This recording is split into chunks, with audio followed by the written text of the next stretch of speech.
All right, welcome back, everyone. Ready for another deep dive? Definitely. Always up for a good deep dive. So this time, we are going to be tackling something, well, it's pretty heavy, honestly. Huh? Yeah, we're going to be looking at betrayal and rebuilding trust. Hmm. Yeah, that's a big one. It is. Our source material this time is a series of updates posted online by a woman. She discovered her husband was having an affair Oh, wow. with her best friend. Oof, that's rough. And the whole thing, it's like an emotional roller coaster. She starts with describing the shock of finding text messages between them. It makes you think. The things people do. I mean, the digital age, it's given us so many ways to connect, right? Right. But it also opens up these new avenues for deception. Definitely. And leaving a trail of evidence that's impossible to ignore. In this case, she found these messages completely by accident. I mean, what are the odds? It's a reminder. We have to Yeah. be careful. With trust, with technology. Yeah, it's complicated. And it gets even more complex when you look at how the husband and best friend reacted when they were caught. How so? Well, the husband, he tries to downplay it, Hmm. saying it was just a drunken mistake, a one-time thing. Minimizing. Classic defense mechanism. Trying to lessen the blow, hoping to, maybe salvage things. Interesting. And the friend, she goes for the moment of weakness excuse, which, it all makes you wonder about what's really going on beneath the surface, right? What are the psychological dynamics? Absolutely. We're not just looking at the surface, the betrayal itself. We're talking about how people cope with the consequences of their actions, the guilt, the shame. It's fascinating and heartbreaking because neither of those explanations really acknowledges the pain they inflicted on this woman. Right. It's more about self-preservation than genuine remorse. Exactly. So she's dealing with this double betrayal and feeling completely overwhelmed. She decides to move in with her parents for a while, which, I mean, that makes sense, right? To need some space. It's perfect sense, yeah. When trauma hits, creating distance is crucial. Think of it as pressing pause, stepping back from the chaos to gain some clarity. It's not running away. It's about creating a safe space for healing.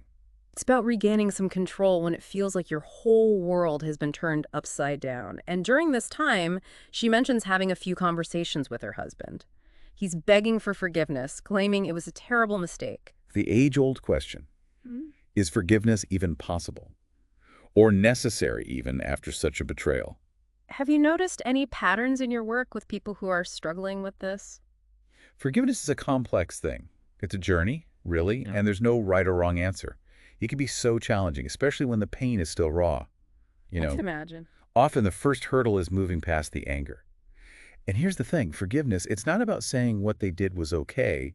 It's about releasing yourself from that resentment, that bitterness. It's about shifting the focus from them to you, from the hurt they caused to your own healing. So it sounds like she's really wrestling with this, trying to understand her own feelings while navigating his apologies. It sounds like it. What about the friend? Does she try to make amends? She did. She reached out. But the woman wasn't ready. And that's okay. Healing happens at its own pace.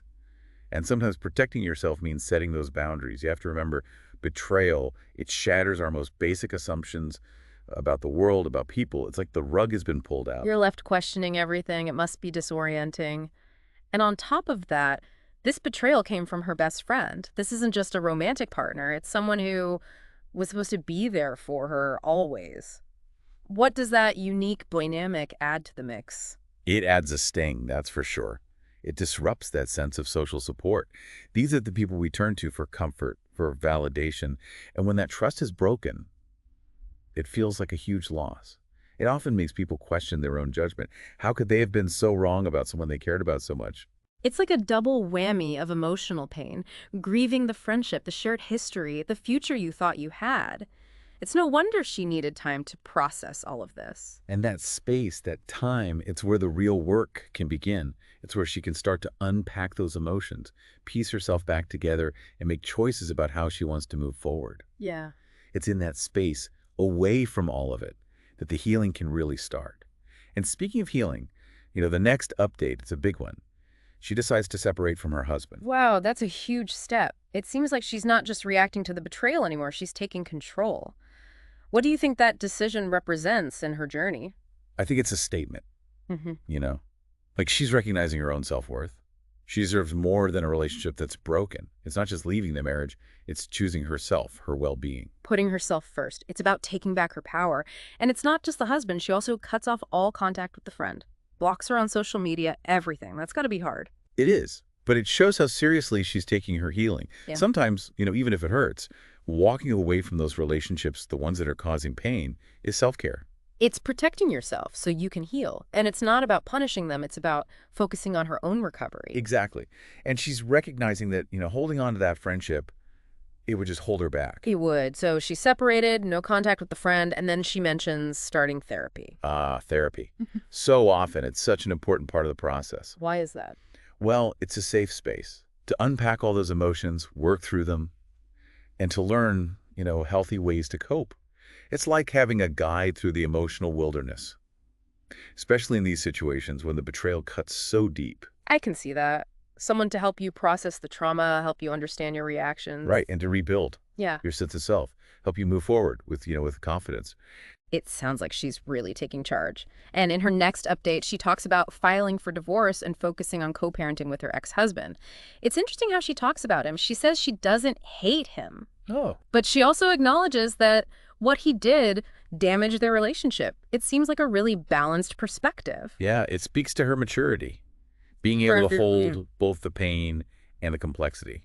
And it suggests maybe, she's starting to move towards forgiveness, not for him, but for herself. Right, letting go of that anger and resentment. It reminds me of that saying, holding on to anger is like drinking poison and expecting the other person to die. Ooh, I like that. Mm. It's so true. Forgiveness, it's about freeing yourself. Mm. And you know what else I found interesting? She talks about her feelings toward her former best friend. She says she doesn't miss her. Really? The hurt's still there, but the attachment, it's gone. It's like severing ties allowed her to step back, see things clearly. Like a fog has lifted. She's Yeah. starting to see the friendship for what it was. It seems like she's moving through the stages of grief. That shock, the anger, it's fading. Now she's entering acceptance. The pain's still there, but she can start to rebuild without that weight. She's taking back her story. And, as she continues therapy and focuses on self-care, you can see this sense of peace emerging. It shows how important self-compassion is. Being kind to yourself, understanding that healing takes time. Allowing yourself to feel all those emotions, not judging yourself. Exactly. And then, in her final update, she looks back on everything. She talks about how tough it was, but she feels like herself again. That's amazing. And she talks about the support she got online. It's a reminder that even after something like this, we can heal. We can grow stronger. It's inspiring, her story, I mean. So what can we learn from all of this? What would you say to someone going through something similar? Well, first, be kind to yourself. Remember, healing, it's a process. Let yourself feel it all. Don't rush it. Yeah, don't rush it. And don't try to pretend you're not hurting. It's okay to not be okay, right? It's about honoring your own experience and giving yourself time to grieve the loss of what you thought you had. Exactly. And another thing, you don't have to go through this alone. Talk to a therapist, lean on friends and family, maybe find a support group. It helps to share the burden. It does. And as we saw with this woman's story, online communities can offer support too. Absolutely. Knowing you're not alone can be so powerful. And, Yeah. As you heal, remember that forgiveness, it's a choice. Mm. And it's not necessary for healing. It's about what feels right for you. Finding peace, even if the other person doesn't take responsibility. Right. And one more thing. Focus on rebuilding trust, starting with yourself. Remember your values, your strengths. Remember that you are worthy of healthy relationships. It's about knowing your worth and knowing you deserve to be treated with respect. And speaking of trust, in her last update, she asks this really powerful question. She asks if she'll ever be able to fully trust anyone again. That's a tough one. It's a question that anyone who's been betrayed has probably asked themselves. So what do you think?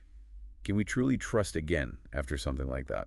I don't know. It's hard to say. What have you seen in your work? Well, it's unlikely that trust goes back to exactly how it was before. That blind faith, that complete belief, it's often shattered. It's like when you break a vase and glue it back together. The cracks are fixed, but you can still see the stars. Such a good analogy. Yeah. But even with the scars, the vase can still hold water, right? It can still be beautiful, it can still be useful. And trust, it can be rebuilt too. But it looks different. It's more conscious, more informed, and maybe even stronger because it's been through so much. So it's not about forgetting what happened, it's about incorporating that experience into how you view trust. Yeah. It's not blind faith anymore. It's about making informed choices. Being aware. Exactly. It's about understanding that you can still be vulnerable, but you also need to be discerning. Look at actions, not just words. Set boundaries and listen to your gut feeling. Trust yourself. Yes. And that's where the real growth comes in. Betrayal, it's awful, but it can lead to such powerful transformation. It makes you face your vulnerabilities, re-examine your values. You start to choose the kind of relationships you want in your life. And this woman's story, it really shows that. She didn't let this define her. She chose to heal, to grow. It's a reminder that even when things are really dark, there's always hope. There's strength inside us. We can pick ourselves up, move on to a new chapter. And with that, we're wrapping up our deep dive into betrayal, forgiveness, and resilience. We've seen how this woman faced a truly awful discovery. She made tough choices, put her well-being first, and found a way to heal. It's a reminder that we're not defined by the betrayals we go through, but by how we choose to respond. It shows the strength of the human heart, our ability to heal, to change, to love. It's a reminder that even broken trust can be rebuilt, and that self-compassion, forgiveness, and connecting with others, those things can help us get through anything. We encourage everyone listening to think about what we've talked about today. And if you're dealing with betrayal, please reach out for help. Remember, healing is possible. You don't have to do it alone. Until next time, keep diving deep.